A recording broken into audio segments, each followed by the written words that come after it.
बेहद ही कम अंतराल में भारत ने कोरोना के खिलाफ दूसरा ब्रह्मास्त्र ढूंढ निकाला है। देश में किसी भी दवा के इस्तेमाल को इजाजत देने वाली संस्था डीसीजीआई ने आज डीआरडीओ की अगुवाई में बनी कोरोना की दवा को इजाजत दे दी है।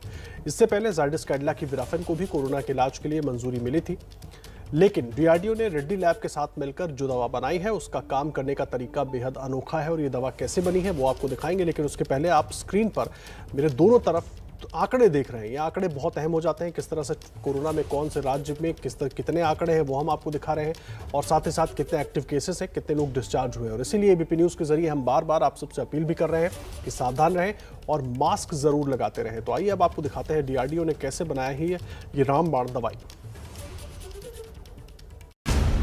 मिल गई कोरोना की दवा। अब कोरोना का इलाज करेगी सैनिक दवा।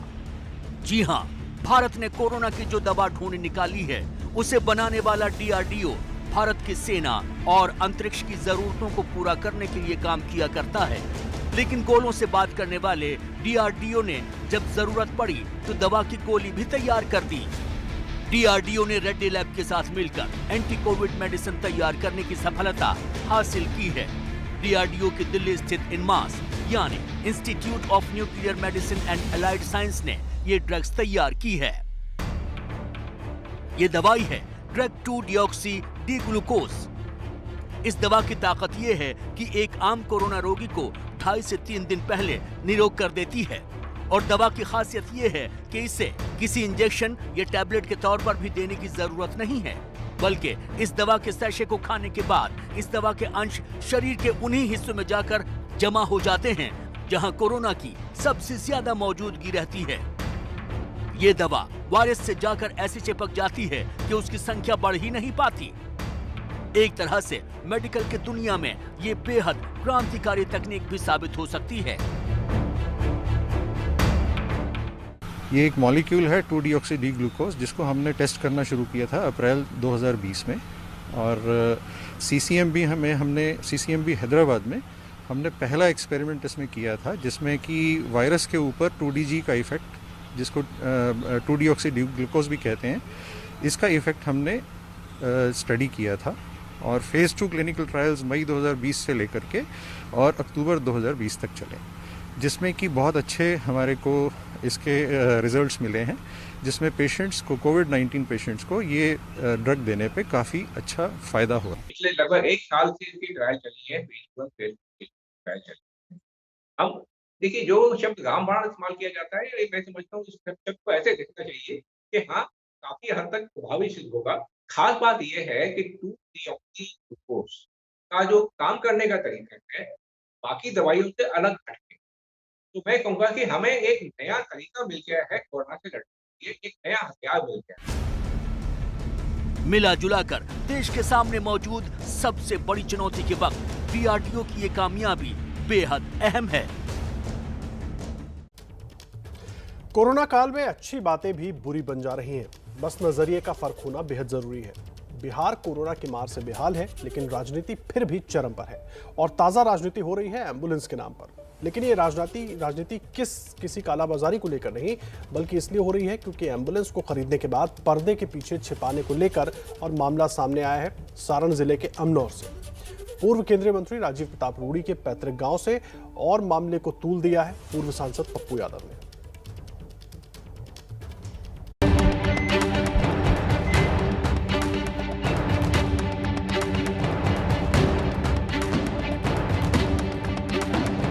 कोरोना काल में जब पूरे देश में स्वास्थ्य से जुड़ी चीजों और सेवाओं का अकाल पड़ा है, तब एम्बुलेंस को लेकर सवाल उठना कोई बड़ी बात नहीं। पप्पू यादव और ये पर्दा हटाकर जो दिखा रहे हैं वो देखिए। दरअसल सारण के अमनौर में एक सामुदायिक केंद्र पर दर्जनों एम्बुलेंस खड़ी मिली। रूड़ी के पैतृक गांव में मिले ये एम्बुलेंस राजीव प्रताप रूड़ी के ही सांसद कोष से खरीदी गई थी। पूर्व सांसद पप्पू यादव ने ढक कर रखे गए इन एम्बुलेंस का खुलासा किया। पप्पू यादव ने इस मामले को लेकर बीजेपी पर निशाना साधा है। उनका आरोप है कि कोरोना काल में लोग एम्बुलेंस की कमी से परेशान हैं, वहीं दूसरी ओर सांसद निधि से खरीदी गई एम्बुलेंस को छिपा कर रखा गया है। कमी की वजह से ही लोग मजबूरी में एम्बुलेंस का ज्यादा किराया दे रहे हैं।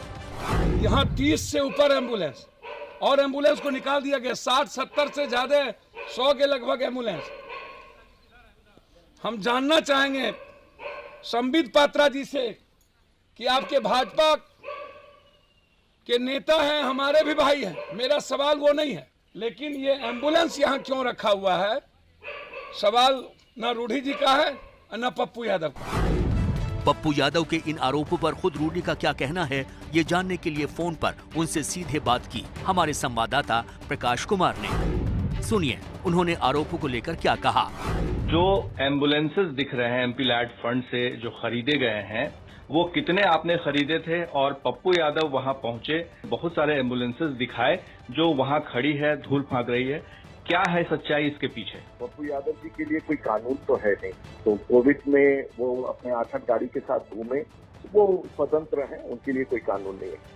दूसरा कि पूरे देश में मैं दावे के साथ कह सकता हूं कि जितना बड़ा एम्बुलेंस का फ्लीट सारण जिला में है, तो और अभी भी आप अपने स्टूडियो से कॉल करके देख सकते हैं। मैं यहाँ पर पहुंची हूँ ग्राउंड पर और यहाँ पर कई सारी गाड़ियां दिखी हैं, लेकिन सबसे पहले मैं आपको बता दूं कि ये अमनौर इलाका कहलाता है।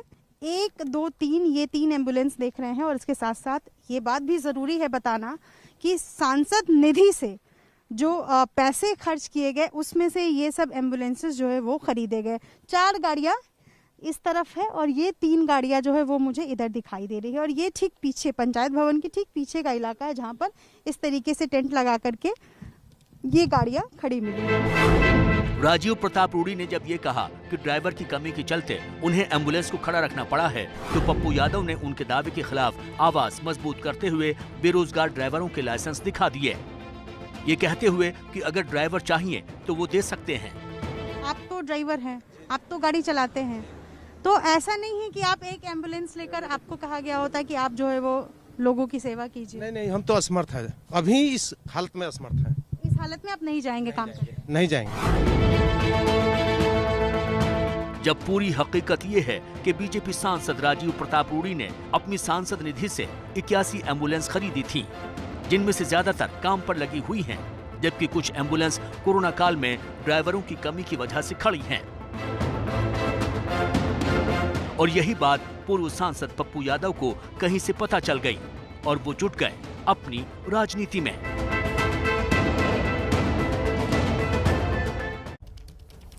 कोरोना काल में जिस वक्त पूरी मानवता एक दुश्मन से लड़ रही है, उस वक्त कुछ लोग ऐसे भी हैं जो मानवता के साथ खिलवाड़ कर रहे हैं। देश भर में फैली महामारी के वक्त चंद लोग पैसों की खातिर लोगों की मजबूरी का फायदा उठा रहे हैं। रोजाना ऐसे मामले आ रहे हैं, लेकिन आज जिन मामलों को हम आपके सामने रखने वाले हैं, उनको देखने के बाद तो आप भी कहेंगे कि ऐसे लोगों पर ऐसी कार्रवाई होनी चाहिए कि उदाहरण बन जाए, ताकि आगे से कोई भी ऐसा करने की सोचे भी ना। ये है दिल्ली से सटा गुरुग्राम, सपनों को साकार करने वाला शहर। लेकिन यहां एक परिवार के साथ कुछ ऐसा हुआ जिसकी कल्पना किसी ने सपने में भी नहीं की होगी। कोरोना काल में जब लोगों को इलाज के लिए अस्पताल नहीं मिल रहे, ऑक्सीजन बेड नहीं मिल रहे, ऐसे में मजबूर होकर कोरोना मरीजों को जहां भी जगह मिल रही है वहीं का रुख करने को मजबूर हैं। लेकिन कुछ लोग ऐसे भी हैं जिनके लिए लोगों की इसी मजबूरी में मौका बन जाता है। कुछ ऐसा ही मौका बन गया गुरुग्राम की एक एम्बुलेंस कंपनी के लिए, जब गुरुग्राम के अमनजोत को यहां से लुधियाना के लिए एम्बुलेंस के उतने रुपए चार्ज किए गए जितने में कोई हवाई जहाज से भी भारत से अमेरिका पहुंच जाए। मामला सामने आने के बाद कार्रवाई की गई। अब बात करते हैं देश के सबसे बड़े राज्य उत्तर प्रदेश की, जहां ऑक्सीजन वाले एम्बुलेंस के 30 से 35 किलोमीटर के लिए वसूले जा रहे हैं 10-10 हजार रुपए। यही हाल दिखा फैजाबाद रोड के चंदन अस्पताल के बाहर, जहां हमसे मांगे गए 8,000 रुपए। तो रिफिल तो हो जा रहा, नया नहीं मिल रहा। रिफिल में ही तो नहीं हो रहा। रिफिलिंग तो हो ही रही है, भाई मरीज डॉक्टर को पर्चा चाहिए, रिफिलिंग हो जाएगी। 3 दिन में मतलब एक तो प्लांट में वो लग के ब्लास्ट हो गया। हॉस्पिटल का नाम डाल के लेके जा रहे हैं, अपने गाड़ी का भी नहीं लेके जा रहे हैं ना, हॉस्पिटल का नाम लेके 10,000 रुपये ज्यादा, ठीक करो। इसके बाद लखनऊ के प्रतिष्ठित अस्पताल KGMU की बारी आई, जहां एक एम्बुलेंस वाले ने बस्ती से एक कोविड मरीज को लखनऊ तक लाने की बात की। इसके लिए हमसे 30,000 रुपए मांगे गए। 30,000? 200 किलोमीटर जाना है हैं? तो ऑक्सीजन बहुत ज्यादा, एक सिलेंडर खर्चा होगा। नॉर्मल होता तो कोई बात नहीं। खैर, ये सारा कुछ होने के बाद शुक्रवार शाम को खबर आती है कि निजी एम्बुलेंस के रेट जिला अधिकारी के स्तर से तय कर दिए गए हैं। इसके तहत बिना ऑक्सीजन सुविधा के लिए 10 किलोमीटर तक एम्बुलेंस चलेगी तो 1,000 रुपए और इसके बाद प्रति किलोमीटर के 100 रुपए देने होंगे। हालांकि एम्बुलेंस की कालाबाजारी के मामले बढ़ने के बाद उत्तर प्रदेश की राजधानी में तो जैसे तैसे दरें तय कर दी गई हैं, लेकिन बाकी जिलों में लूट का आलम अभी भी बरकरार है। जिनके मामले में बार-बार मार खाने के बाद दिल्ली वैक्सीनेशन में कुछ हासिल कर पाए, इसके लिए भी केंद्र की मदद की ही जरूरत है। दिल्ली के मुख्यमंत्री अरविंद केजरीवाल जिस तरह वैक्सीनेशन केंद्र का जायजा ले रहे हैं, उससे साफ जाहिर है कि उनकी सरकार का फोकस अब वैक्सीनेशन को बेहतर बनाने पर है। अब अरविंद केजरीवाल ने दिल्ली में वैक्सीन की सप्लाई को लेकर सवाल खड़े किए हैं। उनका कहना है कि राजधानी को 3 करोड़ टीके की जरूरत है, लेकिन सिर्फ 40 लाख डोज की ही सप्लाई हुई है।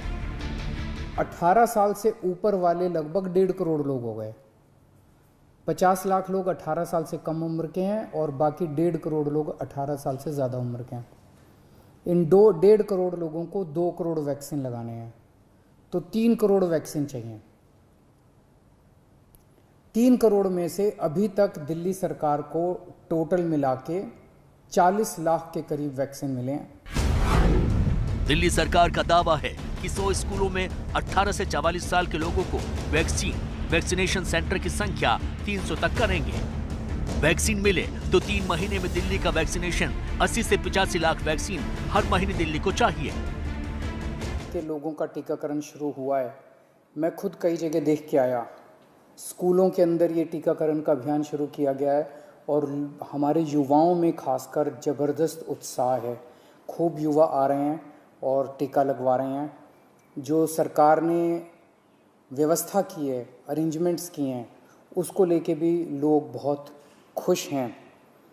लगभग 100 स्कूलों के अंदर अभी हम लोगों ने ये व्यवस्था की है और इसको अब हम बढ़ा के 3 गुना करने जा रहे हैं। आने वाले समय के अंदर लगभग 250 से 300 स्कूलों के अंदर हम ये व्यवस्था कर देंगे। राहत की बात यह है कि दिल्ली में कोरोना का ग्राफ तेजी से नीचे की ओर जा रहा है। देखें तो ये जो स्टेट्स इस स्लाइड में हैं वो ऐसे स्टेट्स हैं जहां की केसेस बढ़ रहे थे लेकिन अब धीरे धीरे प्लेटो हो रहे हैं। ये राज्य हैं महाराष्ट्र, उत्तर प्रदेश, दिल्ली, राजस्थान, छत्तीसगढ़, गुजरात, मध्य प्रदेश, तेलंगाना एवं झारखंड। तो आप देखेंगे इन सब में जो 7 डे मूविंग एवरेज है जो केसेस का, जो कि एवरेज आउट कर देता है, डे टू डे वेरिएशन को एवरेज आउट कर देता है। तो यदि हम 7 डे मूविंग एवरेज देखते हैं तो इन सब राज्यों में केसेस में थोड़ी बढ़ोतरी हुई और उसके बाद अब प्लेटो हो रहा है और हम आशा करते हैं कि इसी प्रकार का ये जो प्लेटो है मेंटेन होके और धीरे धीरे कम भी हो जाए।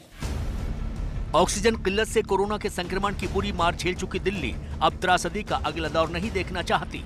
ऐसे में जरूरी है कि दिल्ली वक्त रहते वैक्सीन के जरिए महफूज हो जाए। कोरोना महामारी के बीच सांसों की कालाबाजारी।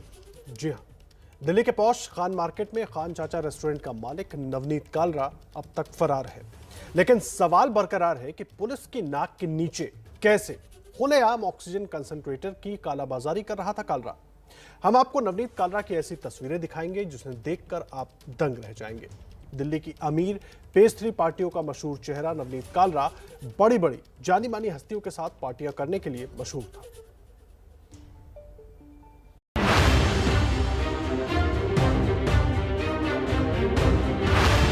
इस तस्वीर में सांसों की कालाबाजारी करने वाला खान चाचा रेस्टोरेंट का मालिक नवनीत कालरा टीम इंडिया के पूर्व कप्तान के साथ है।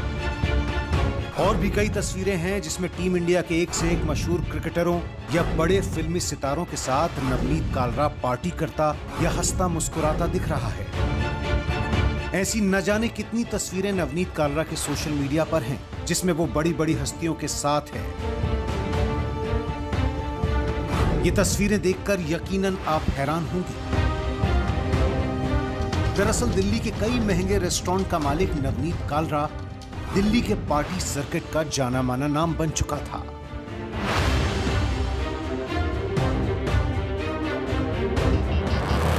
बड़े बड़े लोगों से नवनीत की जान पहचान और उठना बैठना है। हम ये साफ कर देना चाहते हैं कि इन तस्वीरों में नवनीत के साथ दिखाई दे रहे लोगों का कोई कसूर नहीं है। अब तक कालरा की पहचान महंगे रेस्टोरेंट चलाने वाले बिजनेसमैन के रूप में ही थी और ये सब सितारे उससे इसी पहचान की वजह से मिलते जुलते रहे। लेकिन दिल्ली पुलिस के मुताबिक अब नवनीत कालरा की एक नई पहचान है, ऑक्सीजन कॉन्सेंट्रेटर की कालाबाजारी करने वाले के तौर पर।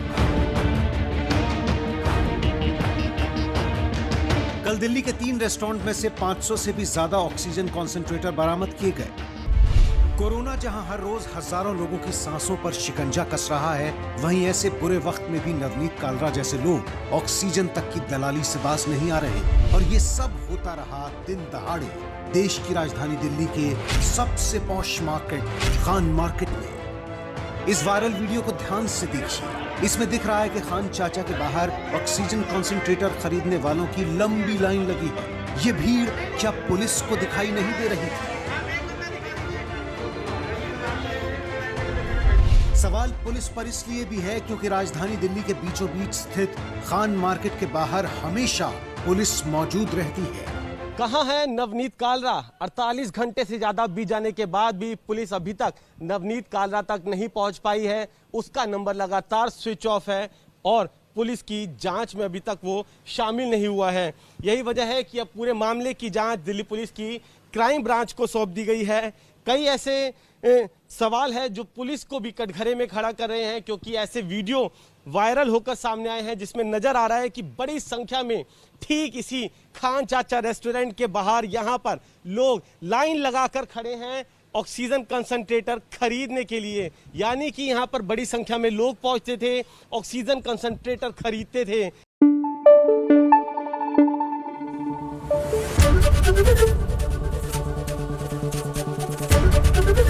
एबीपी न्यूज आपको रखे आगे।